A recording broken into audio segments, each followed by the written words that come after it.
Chapter 8 is covering the Riesling grape. The lessons learned when we're learning about Riesling is how you can affect sweetness levels in wines, because Rieslings are capable of high quality, outstanding wines in all sweetness levels. So you can have a fantastic dry Riesling. You can also have a wonderful, very, very sweet Riesling, like a dessert wine almost. And so the Riesling grape, it is high in acidity, susceptible to botrytis, noble rot, very aromatic, and has fruit characteristics varying according to ripeness. So one way that sweetness levels are affected is when the grape is harvested. So if it's just ripe, the grape's going to have more citrus flavors. As you let it stay on the vine longer and become more ripe, you start to receive the stone fruits like peach and apricot. And then if you wait a really, really long time and let it get extra ripe on the vine, you can receive dried fruits like dried apricots and raisins, for example. So this is just one factor in how you can adjust and how you can achieve different sweetness levels in wines. The other factor, so the concentration of grape sugars, that's what we just talked about. If you leave it on the vine longer, you can get more highly concentrated sugars in the grape. Another factor that you can adjust the sweetness level is by stopping the fermentation, by removing the yeast. So if you remove yeast, then the yeast will not eat up all of the sugar. So you'll have some residual sugar left in the wine, and it'll be a sweeter wine. You'll also have a lower alcohol, because as the yeast are eating the sugar, they convert the sugar to alcohol. So if you remove the yeast early, you're going to end up with lower alcohol. So this is one way of making a sweet wine. The second way of making a sweet wine. And the third is by adding sweetness, a sterile grape juice called sauce reserve is the term. So we're going to learn about Riesling, where it grows well. It grows well in cool to moderate climates. And the really great outstanding wines can have flavors of honey and petrol. This wine is typically unoaked, and it can be anywhere from light to full bodied. So this is a very versatile grape, and there's a lot to learn. Okay, the main place for Riesling is Germany and France. So if we look at the world map, here we are in Europe, and Germany and France. The border of Germany and France is here. And this is Germany. And on the west side of Germany, we have 3 regions that are known for their Riesling. And on the that's the east side of Germany. On the northwest side of France, this Alsace region is also known for great Rieslings. So let's explore a little bit more why. Okay, so knowing that Riesling is a cool to moderate grape, well, Germany is really cold. It sits all the way on the 50th degree in the northern hemisphere, which more north of this isn't even really able to produce grapes because it's too cold.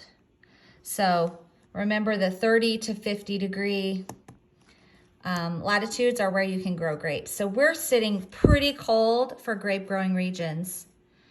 And these grapes are needing a cool to moderate. So we're really cold, but the reason why we can grow grapes here is we have to have some body of water or some factor that allows it to moderate the temperatures. So in Mosul, the Mosul region, there's the Mosul River that helps moderate the temperatures. Rivers get, they cool slow, they're slow to cool and they're slow to warm. So throughout the year, they stay more moderate temperatures near the rivers. Then we have Rheingau, this region in Germany, and the Rhine River comes through that one, right here. Okay, then we have Falls. Falls, there's this mountain range right here. There are winds that come this direction, cool and wet winds. But for the Falls and for Alsace, you see this mountain region here in France. This is the border of France and Germany. This mountain region protects the Alsace grape growing region from these cool, wet winds. So it's warm. It's got the ability on the steep slopes to get the sunshine all day and keep this moderated, and it's protected from those cold winds. And the same thing with the Falls.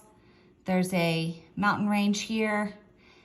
The Falls can be considered an extension of the Alsace region. So there's these mountains, and these two regions are protected from those cold winds that come this direction.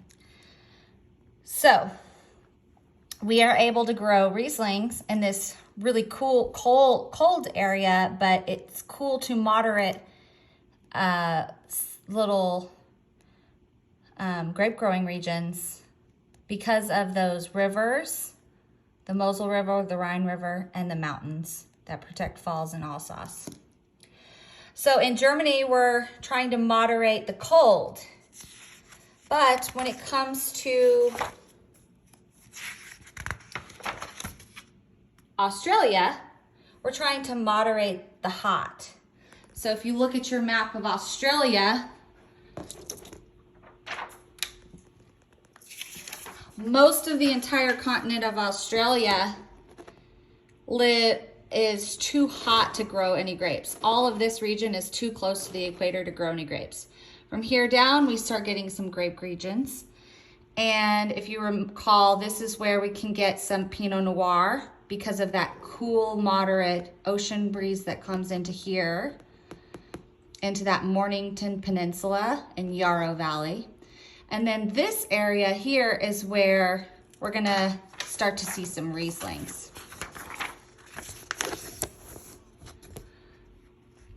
Rieslings are in the Eden Valley and the Clare Valley. And the reason why these areas are more moderate temperatures is because they have higher altitude from the mountains. So it's not too hot to grow grapes in Clare Valley and Eden Valley. Clare Valley and Eden Valley have really high altitudes.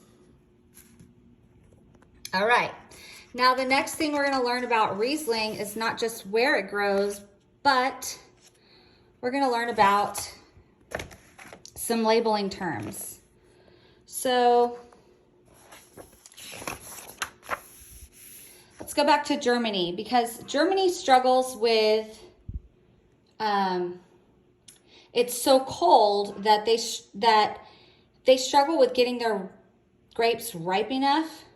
And so the quality of the wine is often indicated by when the grape was harvested. So we have these terms. Landwein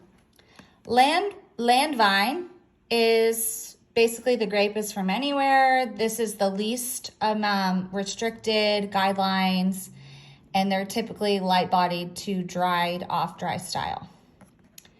The next level is Qualitätswein. This is a little bit higher quality than Landwein, and also it must come from one of the 13 regions. And the quality is higher because of the higher level of grape ripeness that is required than is in land wine. So as the grape is riper when it's harvested, it can start to be classified as Qualitätswein. And then the highest quality of Rieslings are called Prädikatswein.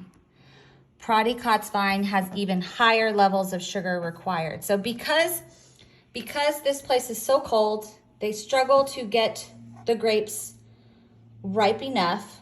So the higher quality wines have higher sugar levels at harvest. That's where you're going to get the best wines. Now, Prädikatswein, they have 6 categories of Prädikatswein. They are these 6. So we have Cabinet, Spätlese, and Osli. We'll start with those 3. Cabinet is the lightest, most delicate Prädikat category. And you're going to get, those are the wines that have, you know, they're not as ripe, but they're still in the Prädikat category. They're the least ripe of the Prädikat category. So you're going to get those fruits of apple and citrus fruits in your cabinet wines. Spätlese is a little bit later harvest. So not only are you going to get those citrus limes, but you're also going to start to get the stone fruit flavors in a Spätlese, or which means late harvest. And then lastly, you have Oslys. This one's called selected harvest. So they went through and picked out the extra ripe bunches. Hand-picked the extra ripe bunches off the vine and used those. Those are going to be more ripe than the late harvest. And you're going to get the stone fruits, and you might even start to get some of the dried fruits on a Osli. So again, Cabinet, Spätlese is late harvest. Osli is selected harvest of the extra ripe bunches. Okay, so we're getting higher sugar levels as we go up in the categories for Prädikat categories. Okay, next we're going to go into, the next 2 are Beerenoslies and Trockenbeerenoslies. Beerenosli, the beer means berry. So now we're talking about grapes that have been affected by botrytis and noble rot. Both of these, the berries are affected by botrytis and noble rot. So they are more concentrated. They have higher concentration of sugars because they've been affected by botrytis. So Beerenoslies, we've selected the berry harvest. We've selected the berries that have been affected by noble rot. And Trockenbeerenoslies, Trocken means dry. So here we're selecting the dry berries. Selected the dry berry harvest, and those are going to be the highest concentration and the highest concentration of sugars in the grape. Now we can wait all the way until it freezes, and that's where we're going to harvest, and that's called an ice wine or ice wine. And these are made from grapes that have frozen on the vine. And this only happens sometimes. So they are sought after wines because it can't happen every year, and they have extremely high quality wines and command a higher price, the ice wines. Okay, so in summary, we have in Germany, the way that they categorize their wines is based on the sugar level and kind of also the region. Land wine is from anywhere in the land. It doesn't have to be specific, and it has the least amount of sugar concentration in the grapes that are used. You get a little bit higher quality when you start zoning into specific regions, and they have to come from one of the 13 wine regions for Qualitats wine, and they also have to have higher concentration sugar levels than required in land wine. So we're zoning in more on our regions, and we're also zoning in on the quality increase of a Riesling, because in Germany, the higher concentration sugar levels required for this produce better wines. And then the highest quality is our Prodicats wine that we're proud of. So I kind of try to remember, like, we're proud and Prodicats is the best. They have the highest sugar concentrations. And Prodicats wine is broken out into 6 categories.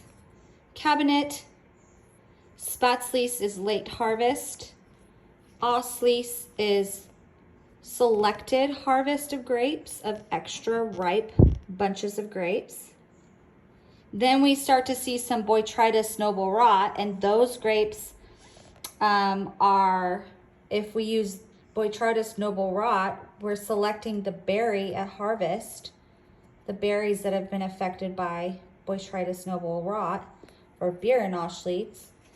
And the last one is Trocken Beerenauslese, the dried berries that are affected by Botrytis or noble rot, the highest concentrations of sugar. Then we wait a little bit longer, and every once in a while we'll be able to harvest after it freezes.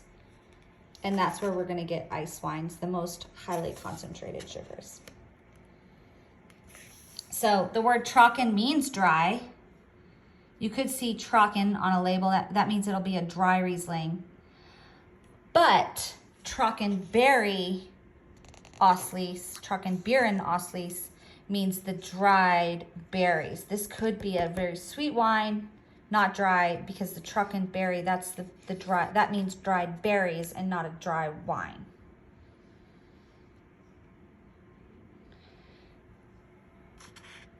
If you see Hald Trocken, that's a wine with some sweetness.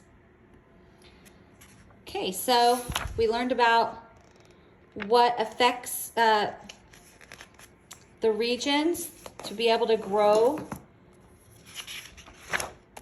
in a cool, moderate climate. In Germany, we've got to have like a Rhine River or a Mosel River or the Wine River to allow us to moderate the temperatures and get the sunshine on the steep slopes. Then the Falls and Auslese are protected by those mountains. The cool is moderated by the rivers and mountains. And in Australia, the hot is moderated by the altitude in Clare Valley and Eden Valley. And so we're able to produce some great Rieslings there. I think that's everything for Riesling.